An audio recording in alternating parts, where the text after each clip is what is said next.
کہ وہ فوج کو سیاست سے یا جمہوریت سے الگ کرنا چاہتے ہیں، وہ تو اس لیے یہ شبہ کیا جا سکتا ہے کہ آج بھی وہ ویسے ہی ہیں. اور دوسری جانب جو ہے وہ علی امین گنڈا پور وزیر اعلیٰ کے پی کے ہوتے ہوئے وہ کیسے جو ہے وہ اس طرح متشدد مظاہروں میں حصہ لے سکتے ہیں، جس میں ایک پولیس کانسٹیبل اسلام آباد کا ہلاک بھی ہو گیا اور بہت سے پولیس آفیسر اور جوان جو ہے وہ زخمی بھی ہوئے ہیں، اور پھر وہ پولیس میں رہتے ہوئے جو ہے وہ آئے ہیں اور آج وہ غائب بھی ہو گئے ہیں. اس سے پچھلی دفعہ بھی وہ 8 گھنٹے کے لیے غائب ہوئے تھے، اب پھر وہ آج پتہ نہیں کتنے دن کے لیے غائب ہوئے ہیں، لیکن وہ کبھی شکایت نہیں کرتے. پچھلی دفعہ بھی 8 گھنٹے انہوں نے کوئی شکایت نہیں کی.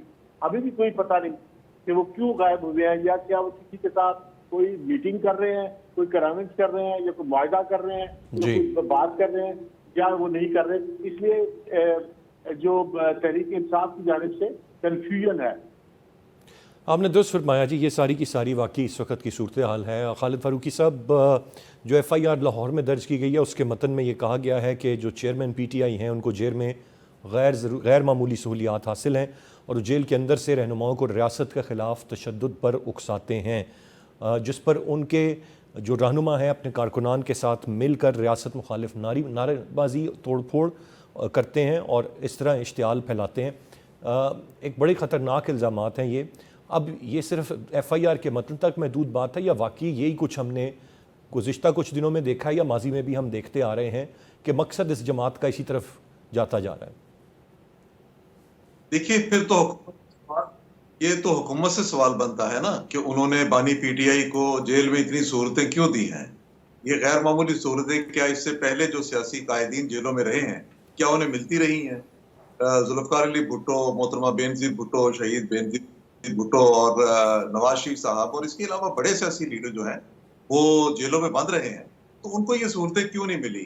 اور اگر یہ سہولتیں اس وقت دی جا رہی ہیں تو اس میں حکومت کی مرضی منشا کتنی شامل ہے، اور حکومت کی مرضی کے بغیر یہ سہولتیں کیسے مل سکتی ہیں؟ ٹھیک ہے، عدلیہ اپنے طور پہ اس کا اپنا ایک رول ہے. عدلیہ نے بہت سے جگہوں پہ آ کے تو اس کو بہت فیسیلیٹیٹ کیا ہے عمران خان کو، لیکن یہ تو حکومت کا اپنا فیلئر ہے. اور ایکسپوز ہوتی ہے حکومت کہ آپ ایک ایسے شخص کو جس پر بڑے سنگین نوعیت کے الزامات ہیں، آپ اس کو غیر معمولی ایک رعایت دے رہے ہیں. اور یہ کیا رعایتیں باقی سارے قیدیوں کو مل رہی ہیں؟ اگر باقی قیدیوں کو نہیں مل رہی تو یہ ناانصافی تو ہماری حکومت اور اس کے ادارے جو ہیں اور اس کے محکمے جو ہے وہ کر رہے ہیں.